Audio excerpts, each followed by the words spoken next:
how the turntables turn. You can't make shit like this up. Uh, so apparently, even though no one is truly trying to speak out on it or anything like that, you got a lot of anime enthusiasts out there who are swearing up and down that this is going to be the one that gets it right.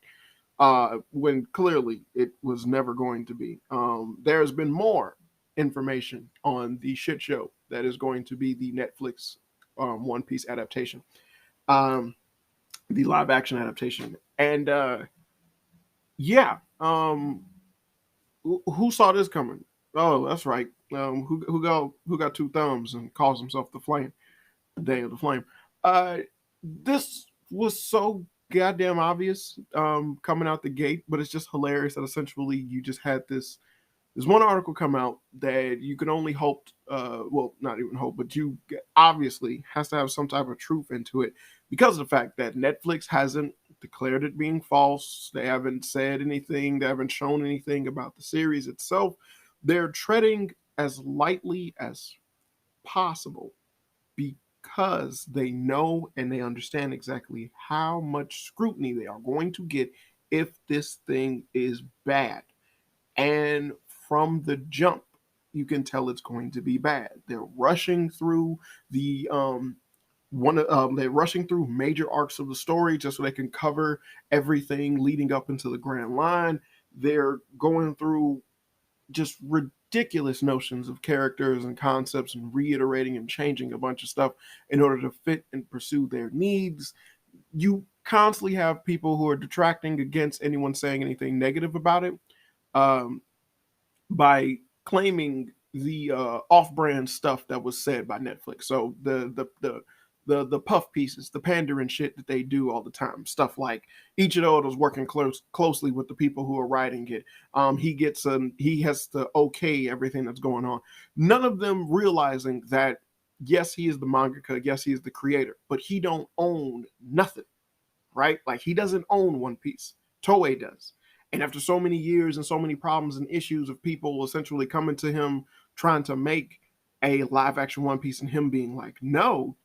And then essentially you have Netflix who has stupid amounts of deep pockets to just throw money at anybody. And we all know Toei are people who will do anything with a minimal amount of effort to get the maximum amount of value. They allowed for the live action Dragon Ball Z movie to be made. They knew what that movie was going to be about. They saw that movie before anyone else did, and they were like, they're okay with that being released. What makes you think those people have changed over the years, allowing for anything else to basically not build the exact same rap? They don't care. They just want the money. So now to establish that, yeah, it just seems ridiculous now that you have so many people after all this information has been said to still sit there and sit on the sidelines going, no, I'm excited for it. I'm hyped for it. I'm ready for it. And it's like, what exactly are you excited for? Everything has literally been hearsay. Nothing has been proven. All that they've done is had hearsay. But the majority of the stuff that they have released in connection to the series itself has been negative things about the series. You have gendered and race swap characters. You have concepts being thrown out the gate. You have rush storylines that essentially undermine an entire character's existence and concept. You have so many things that they reported on like that during, like, you look at the cast and stuff like that, and you just equate that to how the story of One Piece is, and it's like, this shit doesn't make any sense. They're a character that's cast as someone that was in Baroque works that Zoro cut down. And that's a runoff thing that he mentioned, not actually something that is tangible that you ever see within the manga or the anime.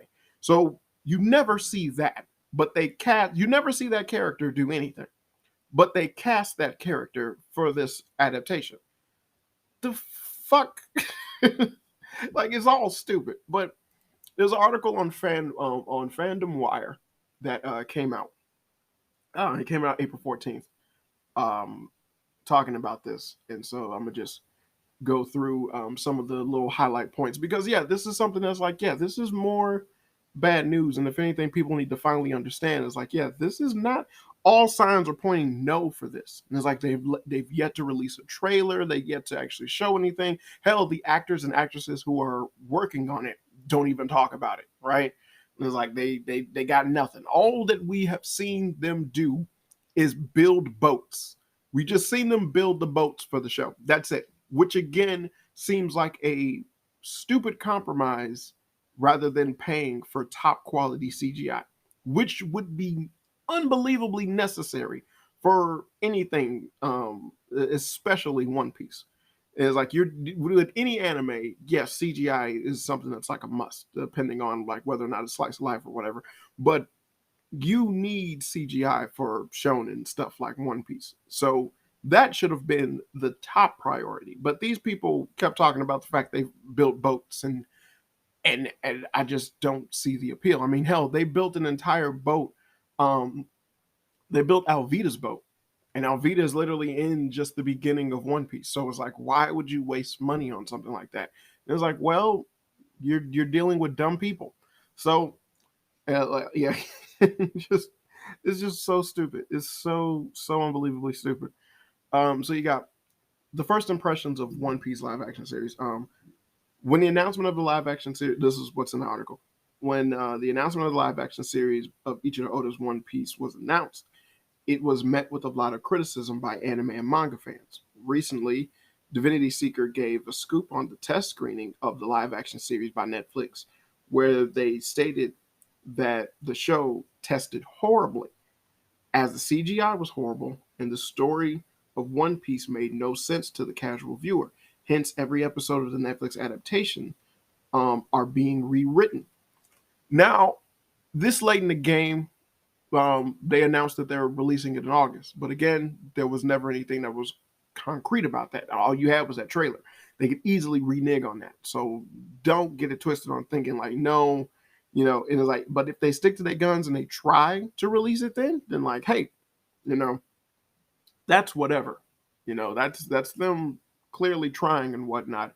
But I feel as if they might have recorded multiple versions of the show and then like they showed the test screening and it was what it was. But if they are going to go back and do reshoots, then again, if this is halted and pushed back so they can acquire more reshoots, that's the equivalent of what happened with the Captain Marvel movie.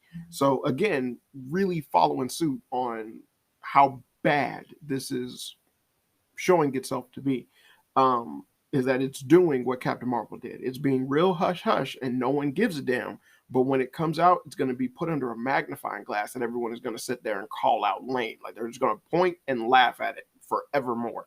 So that's what's going on.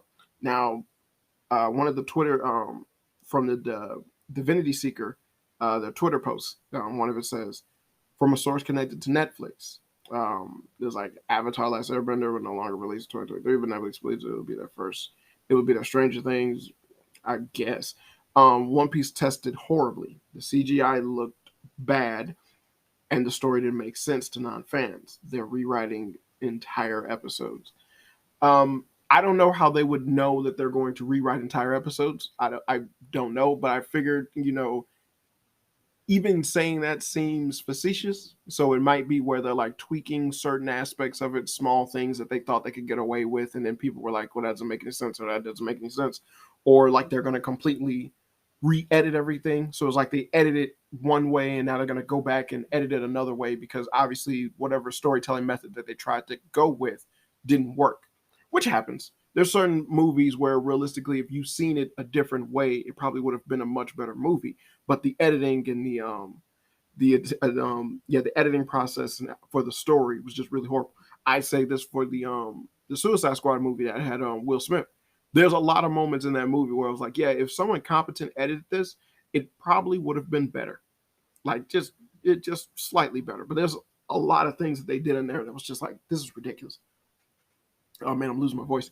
In a series of tweets, Divinity Seeker, let's see. It's better to just read what Divinity Seeker had. So another tweet that Divinity Seeker had and then if you want to, I guess, get their tweets and follow them, they're at Divinity Seeker 1. But it said from source connected to Netflix, let's see. on One Piece in the first episode, the first half completely all flashbacks slash features a young Luffy before we jump to the present and rush through introductions to Zoro, Nami, Usopp, and Sanji, all within the remaining 15 minutes. A major deviation from the source material. Now, I don't know if this person actually has seen One Piece or not, but realistically, that doesn't change anything prior to what they're saying. That is a huge fuck up, right? Like that's nothing that anyone can sit there and go, "Oh, you could ignore that." This is Netflix fourth attempt at trying to do this, right? Now you can count essentially, if you're going to count the English adaptations of the stuff, then it's third.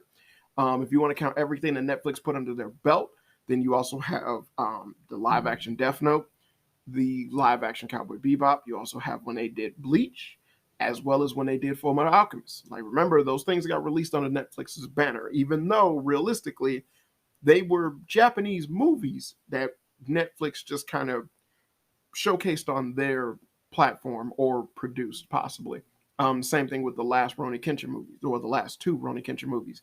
Those things were always WB esque, but they were released on Netflix, and then Netflix was the main one promoting and talking about them. But hopefully you understand exactly like what I mean by that. But the ones that they had complete control over, that they knew from the jump they were doing the way they wanted to do, was the live action Death Note and the live action Cowboy Bebop. Now those movies are terrible. I mean, the Death Note movie is terrible, and the live action Cowboy Bebop is fucking atrocious. And if you sit there and go, well, the Cowboy Bebop seemed okay because of this part, of that part, one, you're an idiot. Like you're really unbelievably dumb because you don't understand like what an adaptation is or what the concept of storytelling is, or more so than that is like the promotion, the creation, the appeal. All of that stuff has to stem from people who essentially know, like, and care about the source material, unlike every other fucking media out there. Like, unlike comic books and video games, there are no retellings of these stories. Manga and anime have a linear storyline. That's it. There is no reimagining of Dragon Ball Z. There is no reimagining of Dragon Ball. You see what happens now when they have Dragon Ball Super, which literally is a reimagining of the ending of Dragon Ball Z leading into Dragon Ball GT. And, some people like it, some people don't. That, to me, it's a clusterfuck.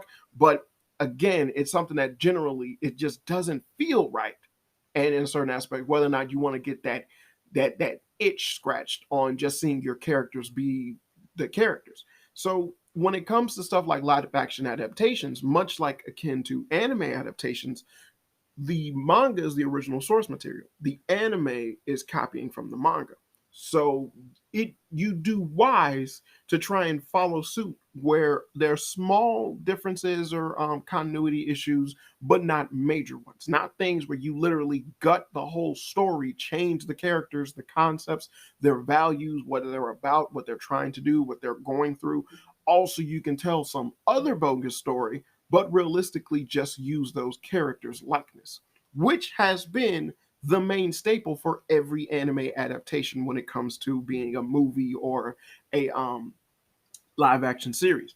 So it's something that's been done before, but it's never met with a positive response because every time that it's being done, it's like, well, you have to remember the appeal and what people were trying to do with this. They were promoting this as like, hey, we're going to do this show that you like in live action.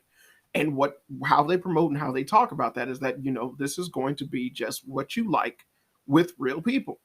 But then what they show you was something that has a different story, different concept, different characters, different archetypes, all that, whatever. The writing is different, whatever. But it's like we're using this world with these characters, but we're telling a whole different story.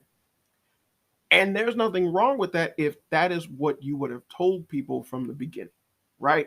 So like you just say, hey, when they did Scarlett Johansson for Ghost in the Shell, rather than try to put her in as the main character, why not have it to where she was just another person doing like with Major in the original Ghost in the Shell, where she also is capable and is responsible for doing certain missions and things like that. And so it's not a complete copy, but it's something that just fits within that world that people essentially would be able to understand and like, because it's like, well, we're expanding it with other things, but we're not really focusing on the main characters.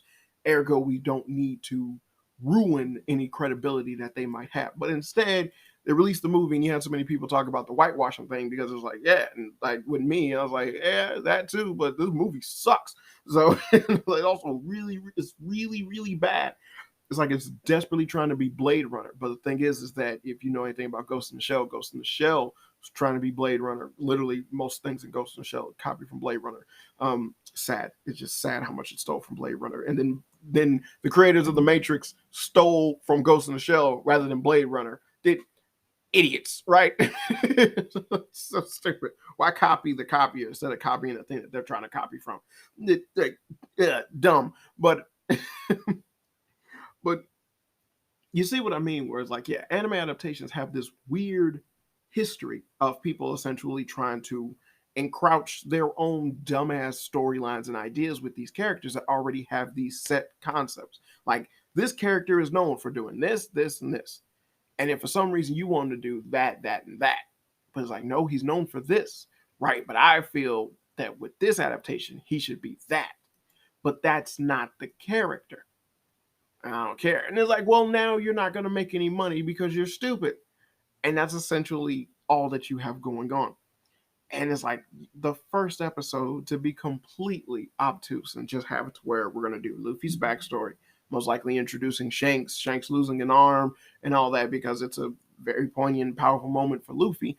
Honestly, I would have deferred to doing what the anime did, which is that it did not start off with his connection to Shanks, but instead just start off as a fun-loving adventure where you didn't understand anything about the concept of pirates and then who Luffy was or what he was about. And then later they showed Shanks's involvement with him, which I always enjoyed, and I've talked about it before. And it just seemed like a better approach towards the series than what the manga actually did, which is showing Luffy when he was younger.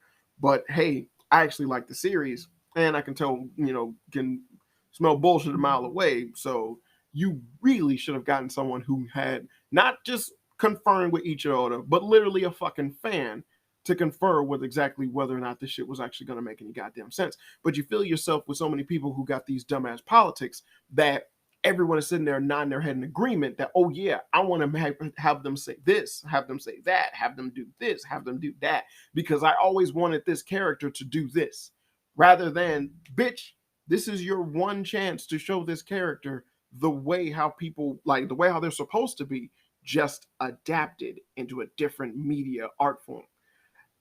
And they have no idea how to do that. And then you get a scene in Cowboy Bebop where essentially you see Vicious and Light doing hits and assassination attempts, and then talking about their love life and shit like that, like any of it matters. When it's like, you didn't need to know the minutia of Vicious and Spike's backstory. That's not what Cowboy Bebop was about. And to have that beautiful vagueness, as well as the appeal of Spike being someone as young as he was, but had lived such a harsh life the way that he did after going through so much, that just made the character far more interesting. You wanted to know more about his backstory because the fact that the story itself didn't tell you anything about his backstory. So if you see anyone who essentially is like, yeah, I'm so happy that they did more with it, and I like knowing more. And it's like, yeah, but you've basically lost the plot. You've wrapped yourself up so much in what you want that you forgot, or you just don't acknowledge what it is and why that's special. So, again, people like Dragon Ball Super for this exact same reason. I want to see Goku and Vegeta fight more people, right? But they don't have to. And they're like, but I want them to see them fight more people. Well, now for them to fight more people, they have to go through these ridiculous, goofy transformations and retellings of them being how to be trained. But they're characters who have been training since they were little, so they know how to make themselves stronger. They've done it multiple times. Why is it that this now has to be a specific? Well, just That's all that has to happen in order for me to see them get stronger. And it's like, no, no, it isn't. That's not who these characters are. You're you're hurting yourself. um, so going back to the tweets, they also said, um, from the source, as for the tone for the show, it's not really working. The makeup slash looks of some of the cast look off, and the show jumps between being over the top goofy and being serious, and it's jarring and inconsistent. They also built a giant set for Barati for episode 3. Now, again, I told you, like, the mass appeal for a lot of this to them was the fact that they're making the boats. And I don't know why that was like such a big deal for them.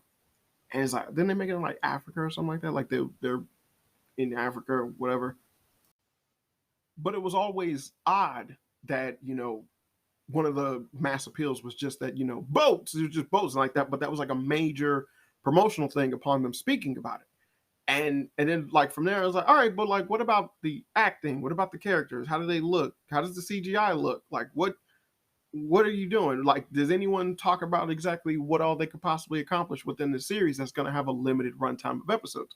How far do you plan to take this story? How in depth do you wish to go? And it's like, how are you going to keep regular people entertained that have never seen One Piece before, rather than just try to shoehorn everything in as if everyone knows what One Piece is, which is just uh, that's just ridiculous. That's just a ridiculous way of thinking. Because the people who know about One Piece already watch it and read the manga. People who don't know about it, they don't want just this giant avalanche of information being thrust upon them, and then you have to go like, "This is the world. This is how it's set up. Do you know it? Do you know it now? Do you get it?" And they're like, "No," and it's like, "Well, too late. We're already in Grand Line. What the fuck is the Grand Line?" But this is just cookie cutter, clear as day. Yeah, you don't know what the fuck you're doing. They're just dumb people handling this stuff. Now, again, this could all be load of shit, and I still believe the show is going to be terrible. But this all just could be load of shit, and it actually just is very mellow, and it just such a bland and mid kind of a concept, or episode or whatever. But it's Netflix. And it's like, I can't stress that enough. It's Netflix. There has been nothing under their banner that could give you any significant telling that they're capable of actually making something good following this path. Like following this, what we got going on as an adaptation of something else, there has been nothing in Netflix to show you that, oh yeah, they're capable of doing it. Now, you could count some of the now if you want to sit there and count some of the Asian shit that they've done, whether it be Squid Games, Alice in Borderland, or anything like that, I'd have to sit there and go, well, no, because again, much like with the Ronan Kenshin movie, these things were all done in their own respective countries, and Netflix is just showing it, right? So it's like, it's not the same as them footing the bill, hiring the people, getting them to do it. And it's like, no, the shit's already being done. It's just being played on Netflix. And then because Netflix anteed up the money for it, they get to sit there and promote and scream and rip and rave and go, look at what Netflix did. Look at what Netflix did. But it's like, yeah, no one's going to complain about that. Everybody got paid already. But with this, it's like, no, this is Netflix baby. But it's being handled by the same people who handle Cowboy Bebop. And it's Netflix. Like, you just can't stress that enough. It's Netflix. They don't get anime. Hell, they already screwed up their contract with NHK because they're going to do the whole ad thing. They don't get it. They just don't. This is all I know. I know nothing about the original source material. Okay, so they don't know anything about the original thing. So I'm just repeating some of what I think may be of interest to a source connected to Netflix projects and execution of their roadmap. Interest to a source connected to Netflix project execution of their source roadmap. Yeah, so it's like it's so like well, it's like the article says the One Piece adaptation has already raised concern. The idea of the live action adaptation of Ichiro Oda's One Piece was already bad news, and numerous fans from of the show were unsure of the OTT platform. I don't I don't know what that means. Could pull off a successful adaptation of the series, but there were serious concerns as if not made correctly. Uh, as if not made correctly. What? There's serious concerns as if not made correctly. It would be, uh, it would infuriate the fan of the manga and anime series. I'll add if not made correctly. Yeah, I mean, it would infuriate the fan of the manga series. Okay, I read that wrong. Okay, but there were serious concerns as if not made correctly, it would infuriate the fans of the manga and anime series. One Piece is an anime that features a complex and layered plot that has been running since 1999 due to the show's unique art style and intricate plot building, which has kept its audience engrossed for over 2 decades. Having the same art style as the live action series would be difficult, and even if creators use CGI to achieve the same art style, it would be difficult to give the charm and charisma that the manga and the anime.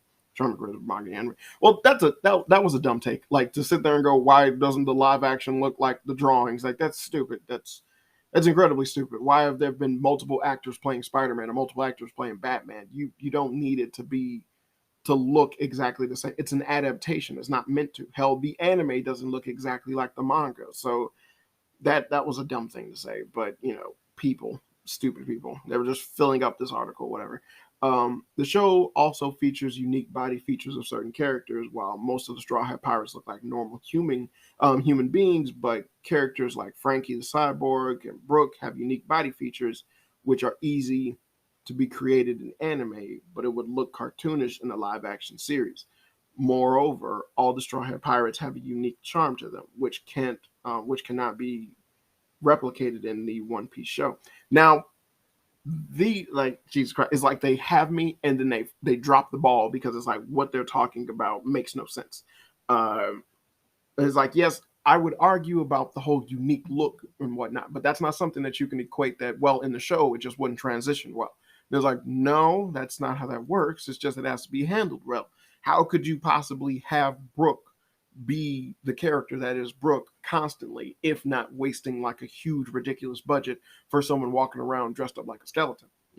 There's multiple things that Brooke does and that he can do that would cost a pretty penny for anybody just to try and showcase. But it would be such a long time till you get to that character that there's no point in even thinking about it or talking about it now. Same thing with Frankie. You're not even in the fucking grand line yet. So why isn't it that what they should have been speaking on is things like, well, you have the Arlong pirates or mermen and fishmen, Don Krieg, certain characters that have this towering height difference from these other characters who generally fit within the realm of like damn near 5 feet.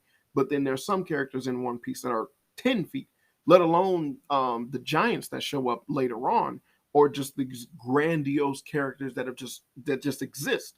There's so many different things that pop up in One Piece that basically call into question, well, how the fuck do you go about making that look like that? Like, what is the approach for that? And again, all that you've ever gotten from Netflix is boats. We build boats. We built the boat. Ooh, each of those working side by side with us. We built the boat. And it's like, well, you race swapped and gender swapped a couple of characters. Each of those, he's so strict on how he wants everything to be perfect. You literally said that Sanji's personality is being changed because you think that it's problematic. Sanji is still a popular character today. How the fuck is he problematic? You see what I mean? Like, these people are full of shit. They are so full of shit. But whoever's writing this article was like, yeah, you kind of missing the plot. um, and it's like, and then sitting there going like, well, it will look cartoonish. And I was like, yeah, it's a Japanese cartoon meant for little boys. It's supposed to look goofy and silly. That's the point. It just happens to have a huge, deep fan base because it actually happens to be really good and intricate and interesting. But that's just going way over your fucking head. um,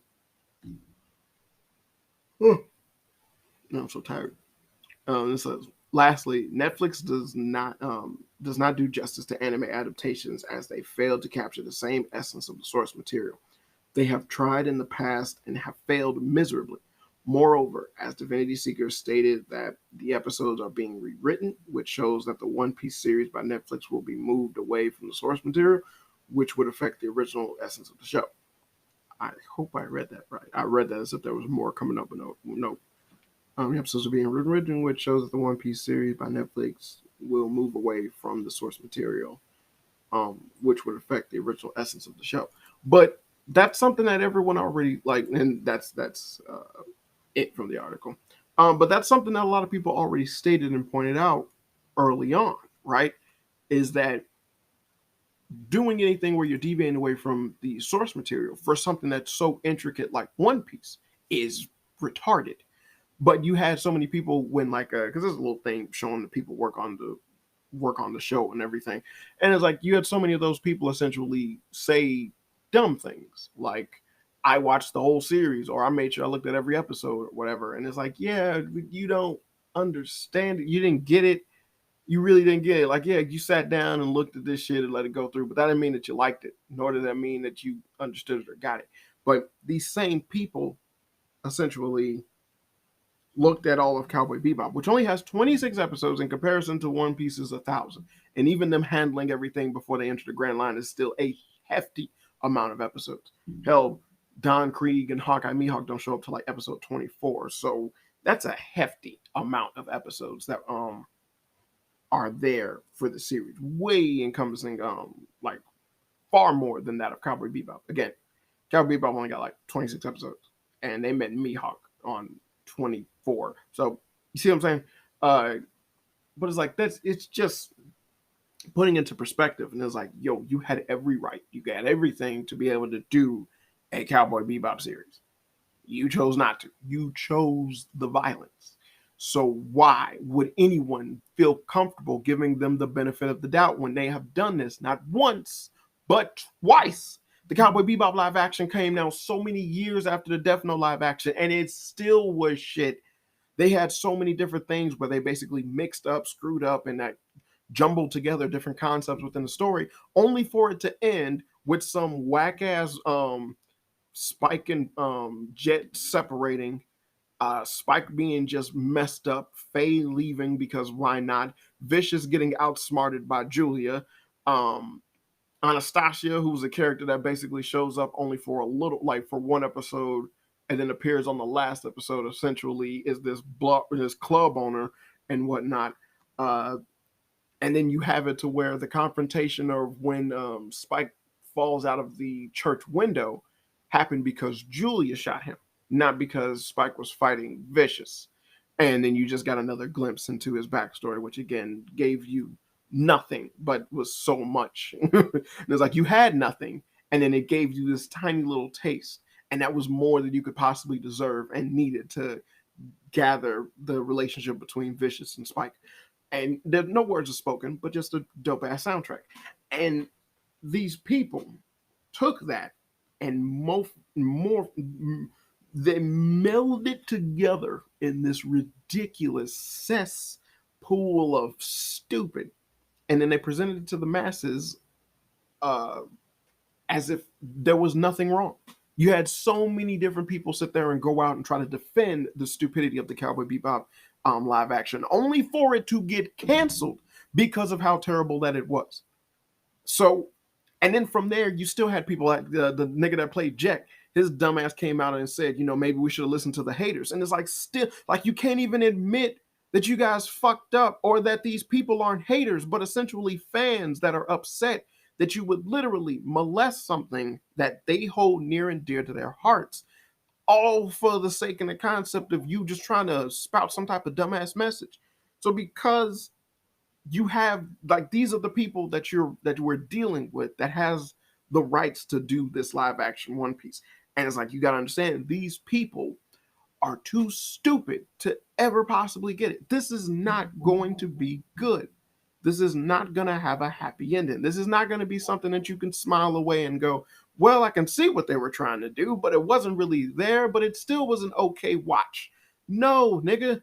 Much like with the Death Note live action and the Cowboy Bebop live action, those were things that were literally unwatchable. Like it was so bad that it was just unwatchable. Even upon looking at it once, you still were like, I would never look at this again. Gun to my head, I'm not watching this. regardless of even if you can put yourself in the perspective of someone who doesn't know the source material, this stuff still didn't make any sense. I desperately say that for the Cowboy Bebop live action. At least with the Death Note live action, is like you more so or just be disappointed, and it just happens to be this lackluster kind of a movie. But with the Cowboy Bebop live action, it's like, oh God, no, this is unwatchable. It's just bad on all fronts. Then you end it with Vicious lacked up, and then Julia basically keeps threatening to kill him every day because she thinks that that's cool, that you wanted to make her a girl boss for some reason because you're too stupid to understand that that's not who her character was. Julia shows up in the last 2 episodes of Cowboy Bebop. She's been this femme fatale that only shows up on the last 2 episodes of Cowboy Bebop, and you literally made the whole show about her. You people are bad people. Well, what was that iconic, to me, an iconic phrase by the guy that was in charge of casting and everything when they got Harold from Harold and Kumar to play Spike? His retarded ass said, I always thought Spike would have been older. He seemed to be older, so we made him older. So we got Harold, even though he's like 40 something, and we say that Spike's like pushing 50 or vice versa. And that seems to make more sense than what they did in the anime, which was literally done to give far more depth to the character of Spike than any other type of character. They're like, yeah, he's wise, he's obviously he's lived through some shit, he's very knowledgeable on certain things, but he's young in comparison to someone like Jet. And it works beautifully. It gives so much depth to the character without them ever needing to fucking explain it. I never knew how old Spike was in Cowboy Bebop. He never says his age, but I knew Spike was young, and with that came just all the multitude of different things that he could accomplish and he was privy to. But you just got these people who essentially don't care about the shit. They're not passionate about the work. They don't know about its existence. They don't give a damn. And then upon getting this stuff thrown onto their lap, they will lie, they will cheat, they will steal, they will say whatever it is that they want to say in order to get you to sit down and pay for a ticket to watch Dragon Ball Evolution. And that's all that everything is. So I'm going to end it there. This has been another episode of Fun with Flame. This was just some news that dropped, and I just thought, like, yeah, I should talk about it. But as always, good people, hope you had fun. Hey, real quick, make sure you check any of the links down below if you want to see any of the stuff that I'm involved with. This includes more episodes of my podcast, as well as a comic book that I'm working on with my buddies over at These Guys. But as always, this has been another episode of Fun with Flame. I've been your host, Danieltheflame, and as always, good people, hope you had fun.